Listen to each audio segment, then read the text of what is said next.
بسم اللہ الرحمن الرحیم۔ آگے تفصیل ہے کہ فرمایا کہ آج سرٹیفکیٹ کی کوئی قیمت نہیں۔ آج معاشرہ ان باتوں سے بھر گیا ہے، اس کا نتیجہ یہ ہے کہ آج سرٹیفکیٹ کی بھی کوئی قیمت نہیں رہی، کیونکہ لوگ جانتے ہیں کہ یہ سب جھوٹے اور مصنوعی سرٹیفکیٹ ہیں۔ آج ہم نے سرکار دو عالم صلی اللہ علیہ وسلم کے ان ارشادات کو زندگی سے خارج ہی کر دیا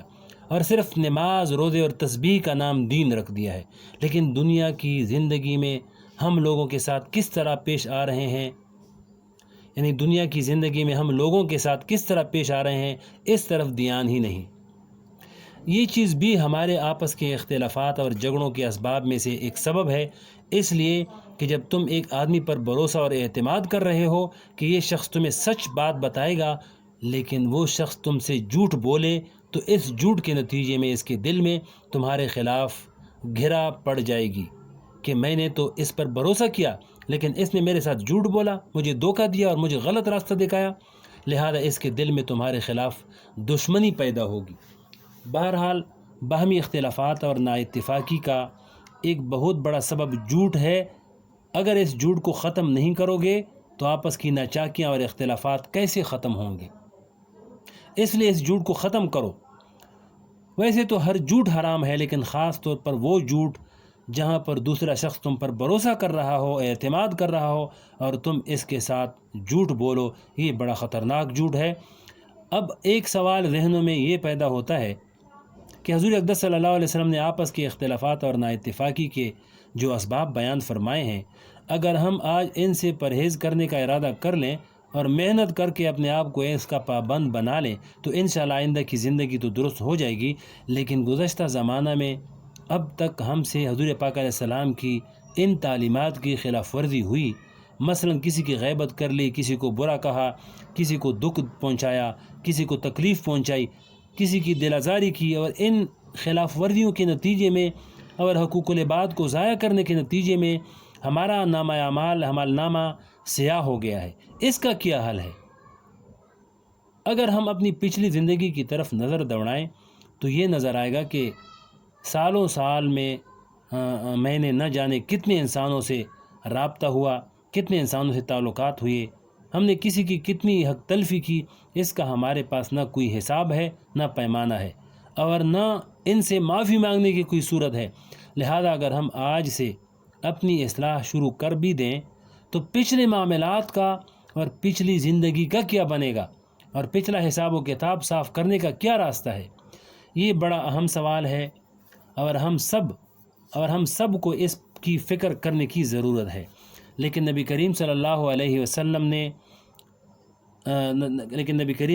پر قربان جائیے کہ آپ نے ہماری ہر مشکل کا حل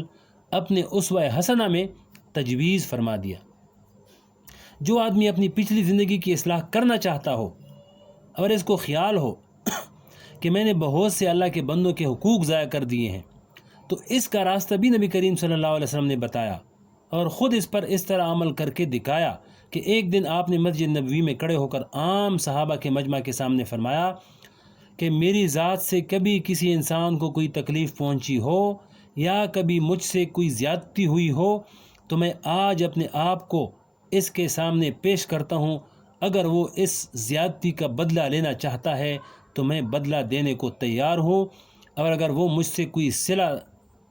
کوئی بدلہ یعنی کوئی صلہ طلب کرنا چاہتا ہے تو میں وہ دینے کے لیے تیار ہوں، اور اگر وہ معاف کرنا چاہتا ہے تو میری درخواست ہے کہ وہ معاف کر دے۔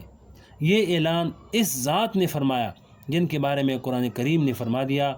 لِيَغْفِرَ لَكَ اللَّهُ مَا تَقَدَّمَ مِن ذَنبِكَ وَمَا تَأَخَّرَ، تاکہ اللہ تعالیٰ آپ کی سب اگلی پچھلی خطائیں معاف فرما دے۔ اور جن کے بارے میں یہ فرما دیا فَلَا وَرَبِّكَ لَا يُؤْمِنُونَ حَتَّى يُحَكِّمُوكَ فِي مَا شَجَرَ بَيْنَهُمْ ثُمَّ لَا يَجِدُوا فِي أَنفُسِهِمْ حَرَجًا مِّمَّا قَضَيْتَ وَيُسَلِّمُوا تَسْلِيمًا، یعنی پروردگار کی قسم، لوگ اس وقت تک مسلمان نہیں ہو سکتے جب تک وہ اپنے باہمی اختلافات میں آپ کو فیصل نہ بنائیں، اور پھر جو کچھ آپ فیصلہ کریں اس کے بارے میں وہ اپنے دل میں کوئی تنگی محسوس نہ کریں اور سر تسلیم خم نہ کریں۔ لہذا جس ذات کے بارے میں قرآن کریم میں یہ ارشادات نازل ہوئی ہوں اور جن کے بارے میں اس بات کی وضاحت آ گئی ہو کہ آپ کی ذات سے کسی کو ظلم اور زیادتی پہنچ سکتی ہی نہیں، ان سب باتوں کے باوجود آپ صلی اللہ علیہ وسلم نے مسجد نبوی میں کھڑے ہو کر تمام صحابہ کرام کے سامنے مندرجہ بالا اعلان فرما دیا۔ روایات میں آتا ہے کہ آپ صلی اللہ علیہ وسلم کا یہ اعلان سن کر ایک صحابی کھڑے ہو گئے اور عرض کیا کہ یا رسول اللہ صلی اللہ علیہ وسلم، میں بدلہ لینا چاہتا ہوں۔ آپ صلی اللہ علیہ وسلم نے پوچھا کہ کیسا بدلہ؟ انہوں نے عرض کیا کہ ایک مرتبہ آپ صلی اللہ علیہ وسلم نے مجھے کمر پر مارا تھا، میں اس کا بدلہ لینا چاہتا ہوں۔ حضور اقدس صلی اللہ علیہ وسلم نے فرمایا کہ مجھے تو مارنا یاد نہیں ہے کہ میں نے تمہیں مارا ہو، لیکن اگر تمہیں یاد ہے تو آ جاؤ اور بدلہ لے لو۔ چنانچہ وہ صحابی کمر کی پیچھے آئے اور عرض کیا کہ یا رسول اللہ، جس وقت آپ صلی اللہ علیہ وسلم نے مجھے مارا تھا اس وقت میری کمر پر کپڑا نہیں تھا، یعنی قمیص نہیں تھی،